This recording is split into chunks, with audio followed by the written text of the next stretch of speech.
Holy cow, bro. We're back for another video here on a Monday. 3 weeks, I think. I think today's our 21st video, bro. Crazy. 3 weeks. And today was a wild day. Wild day. So, first thing that happens when I get into work, I start getting pressed about something, right? I start getting pressed about something that I already had done. But, they didn't know I had done it, even though they were on the email and stuff like that. They were CC'd. I started getting pressed, why didn't you do this? Or, what's up with this? Or what's going on with this? And I'm like, dude, I was just doing what I was told. I already did it. And so it starts off on me getting pressed. And then I go and I do other things. And I come back and one of my bosses is like, hey, me and your other boss, we want to meet with you at 2:30. And y'all, if you knew at this point, this is after weeks of me starting to slowly distance myself from the workplace, in a spiritual sense. I'm coming into work being very reserved, being not so myself anymore, not being so, energetic and da da da da and charismatic and stuff like that. And well, that's what it started was last week when both my bosses sworn me into the room and they were like, yo, what's going on? What's got you stressed out? What's your vibes like? And at that moment I didn't tell them because I was like, I can't tell, I don't feel safe right now, so I can't tell you guys why I'm upset because you guys might be the reason that I'm withdrawing, right? So for weeks I've been just kind of withdrawing and feeling getting, I don't know, just being scared at work, a lot, that I'm getting tabs are being kept on me or that I'm on some sort of chopping block, even though I've done nothing wrong. It's just seeing how other people in my office or things are happening to them, and so I don't know, dude. I was so scared. So it's my boss is at 2:30, let's meet, right? And I'm like, fuck. And I'm sitting there, and then she sends me an email oh, this is what we're gonna talk about, and it was a word document that was titled Nick's expectations. What are my expectations? What are the expectations they have for me in the workplace? And I'm reading this, and I'm like, yo, this is kind of what I already do a lot of what's going on. I thought I was in so much trouble. So I go to my friend's office at lunch, and I am still I was I couldn't re-ground myself. I felt like I was so anxious and kind of upset. And then I go to my other friend's office. Julianne's roommate works with me kind of. I go up to his office, and he kind of consoles me and tells me, he's like, oh no, actually whenever I got hired for this new position, my boss had us go over the expectations or the job description from the last position to for me to help her out to figure out what my job description actually is, so when they hire a new person they have a new descriptions, right? So oh, okay, maybe they're just asking me what do I think, because I don't know if you guys remember last week they in a very cryptic way were would you be interested in this job opening? And I was I would love to have this job, right? And so I was okay, maybe this is a good thing, right? And so the day goes by. I'm busy. I'm doing this. I'm doing that, and we go into this meeting, and they're smiley and laughing, and we get into it, and they're kind of just oh well, yeah, we didn't realize how excited you were for that position, that you would actually really want it. So here, over the weekend, this is what we thought of things that you need to lock down and how can we aid to your professional development to get you ready for this job, because the job that I would be taking on is kind of a big wig job, right? Kind of very important, right? And that I would have to be talking to leadership a lot and stuff like that. So that's essentially how the meeting went. And then at the end, they were kind of opening up to questions, and I was once they started to go back and forth. But last week I also met with my old supervisor, and she kind of was just telling me you need to just express yourself, right? Even if it doesn't feel safe, express yourself. So that's what I did at the end of this meeting, and they were do you have any questions or things that we need to do better and stuff like that? And I kind of was just here, I've been feeling this way, and I fully expressed myself, and they received it in with open arms, right? And I felt so reassured and so safe. And I'm dude, all I had to do was talk to you guys this whole time. This is crazy. And then it's I have to remember the mantra. How do I forget the mantra? My name is, insert your name, and only good things happen to me. How can I forget that? I had all this anxiety But that's just not the type of life that I'm living now. My life is like always unfolding and always getting better, and there's always like progression happening. And so, why would I be so anxious when I knew like there was a there's a part of me that was like allowing myself to kind of fester in anxiety, and by distancing myself from these coworkers and distancing myself and being more minimized and withdrawn at work, what I was actually doing is like I wasn't able to verify or express myself, and so I was putting myself in a corner. Because yeah, I did feel unsafe, and I'm not saying that my bosses are perfect by any means, but like I was feeling unsafe, and rather than just talking to them and getting reassurance that like what I was thinking, like that they are listening to me and they hear me and they love me and like they understand me.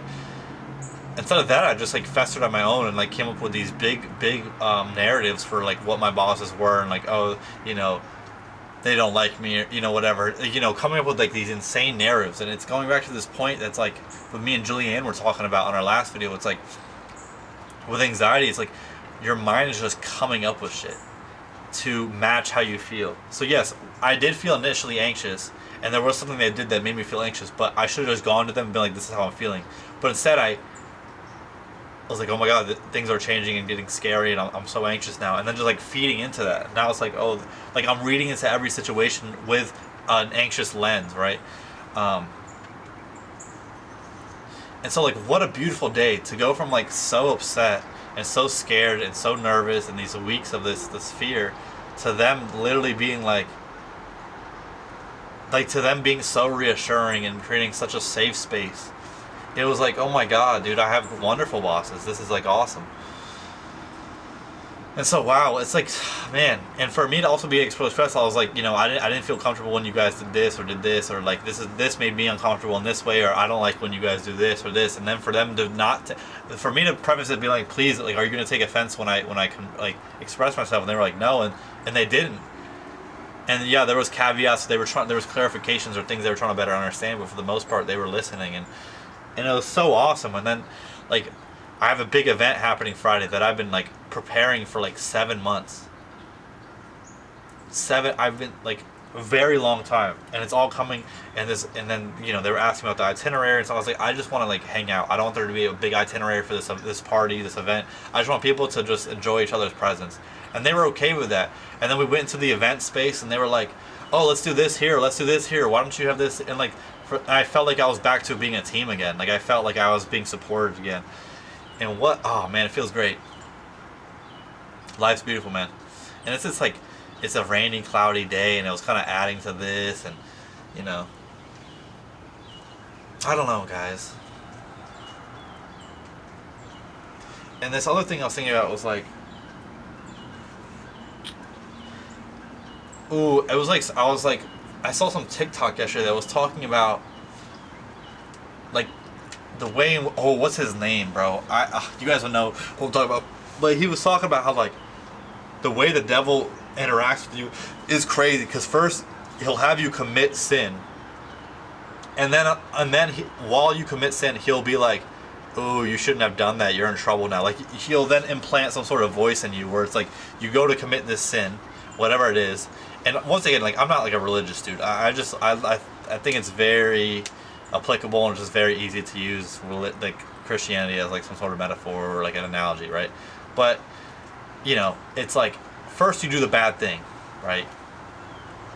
And then you beat yourself up for doing the bad thing, and now you're just stuck in this loop, because now you feel so bad, so then you do the thing again, and then you like, why'd you do that, right? And so, and then the guy in the video was like, God sees you. Like, just hold this. Like, all you gotta do is just talk to God and hold this shit down. He knows that that Satan is fucking with you. He knows that you're trying your best, right? And that you're trying to clean your hands, and like you're trying to do this on your own, and you're trying to call out to him while Satan is just fucking with you. He gets it. I mean, what is Job about? That's literally what the book of Job is about, right? It's about some dude getting fucked with. About Job getting fucked with off a bet. And that him just having to stay faithful, right? I don't think my life's like a bet or something like that, but so I don't know. So I've been thinking about that, and I'm like, man, these things that I beat myself up for, it's like God knows. He sees that I'm trying, right? and he sees that I'm being attacked, right? And he's just like, hold it down, baby. You a warrior. Just hold this shit down. Just like fucking take your sword, put that bitch in the fire, and hold it there until that shit gets molten, and then mold that sword, sharpen that blade, and that's all it is, right? That's all this is. And so if I gotta keep remembering, like, dude, the type of timing I'm on right now is like only good things happen to me, and even if bad things happen to me, I can reframe it in a positive light, right? It's good things are always happening to me, and I don't know. Like even yesterday, did I talk about this? I don't know. Did I post a video? I think I posted. Anyways, yesterday I was really anxious, and I was like, I'm not doing. Just really anxious on a walk with Willow, and like kind of beating myself up, and like wondering about God and stuff like that. And then I was like really down, and then I was like, oh, man, what time is it? I go to check my phone. It's 1:11, and I've been seeing like angel numbers like for like weeks or months now, like a disgusting amount of time, and anything and everyone, like everywhere, not just the clock. But I saw 1:1, and I just smiled. I was like, thank you, God, thank you, universe, that I'm okay, like that I'm doing right. You know, it's almost like it's a confirmation, right? Now you can think that's crazy, whatever it is, but that type of shit, that and synchronicities are confirmations, right? And I've been having a lot of those, and so I just have to always remember, like, God's got me. Like, my life is beautiful, and even when I was walking yesterday, I was like, I don't know if you guys know about drawing, but like this is, you know, the concepts of perspectives and vanishing points, and it's like, how do you draw something in perspective? Meaning, like on a piece of paper, how can you draw this in a way that people can tell that you're in this position, and like these trees are getting smaller and smaller because as you look out, they're farther and farther away. Like, right, where's the lines for that? And I was walking, and I was able to see all the vanishing lines for every building and every scene that I was like, everything I was seeing with my eyes. I saw all the vanishing points, and I was so proud of myself. I'm like, dude, we've really been drawing for like 6 months. Like, I just kind of picked up drawing, and we've been drawing for 6 months, and I've made so much, you know, improvement, and now I'm able to see perspective lines just like through it's fucking nuts. So I don't know, dude, life's kind of awesome. Things are awesome. My boy Jam's doing awesome. My boy Daniel's doing awesome. My sister's doing awesome. My parents, like, everything's just beautiful and wonderful. Me and Julian, we go to Miami. We go to Miami this weekend. Like, life's beautiful, man. And my boy Jay wants to play Monster Hunter this weekend, but I will be in Miami. I'll come back though and play some Monster Hunter because I'm down. I never had to play the first one. Let me see how much time I have left. Oh, 7 minutes. 7 minutes in heaven, bro. I never played that game. I never played that game at all. That was kind of strange to me.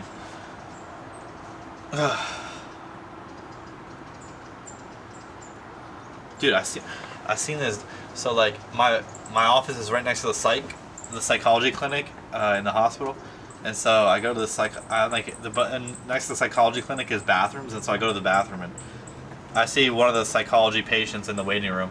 He's got a service dog, right? And the service dog, you know, has got the vest and stuff like that, but he didn't have the leash attached to the vest. He had the leash attached to the neck. And the dog wouldn't even be doing anything, and the guy would just yank the leash and was like, come here. And the dog would literally just be sitting there doing nothing. And I, like, dude, it just, like, pissed me off. I get saddened, like, I pick up Willow, like, when she's being bad, I'll pick her up by her harness. Like, she has a hand on the harness, but it saddens me when, like, how do people abuse animals in general, but especially dogs? Like,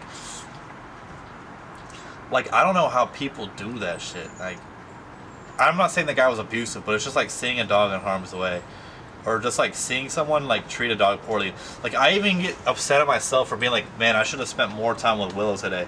She's just laying down a lot. I should have just been more attentive to her. Like, I almost treat Willow like she's like, I treat her like a person that I'm responsible for, like more like a child. But like, I get nervous, like, oh, you know, am I teaching her bad? Like, now, like, is me not giving her attention right now because she has a lot of separation anxiety? I'm like, by not giving her attention all the time, like, am I causing her to have some sort of a wound, like a, oh, what are they called? Attachment, like some sort of attachment wound, right? And it's so weird to think about that. But hey, I'm gonna say this shit out loud, right? I'm gonna say this shit out loud. My goals for this year is so Julianne starts her physician assistant program in May. My goal is for her not to have to pay for shit, and I'm talking about tuition too. Tuition, food. I'm gonna hold this shit down for her. That is my goal, and for me to be able. Here's a couple goals for the year. Take care of Julianne financially, physically, emotionally. Just make it so all she has to do is go to school and come back, and don't gotta worry about money, nothing. My second goal is to go to at least 3 Super Smash Bros. Tournaments. I'm going to Tipped Off, hopefully Super Smash Con, and then maybe Riptide. Or Full Bloom or something like that. My third is to build a community and have this channel have like, let's get to, I don't know, 100, let's just say 100,000 subscribers. Let's just fucking do it. Let's just get it. I already have it. You know, once you say it out loud, it's already yours, right? Those are my fucking goals. Those are my dreams, man. And to get this job, to get this new job, and to get this like raise and this new job, and just travel. I want to go to Japan this year too. I want to go to Japan.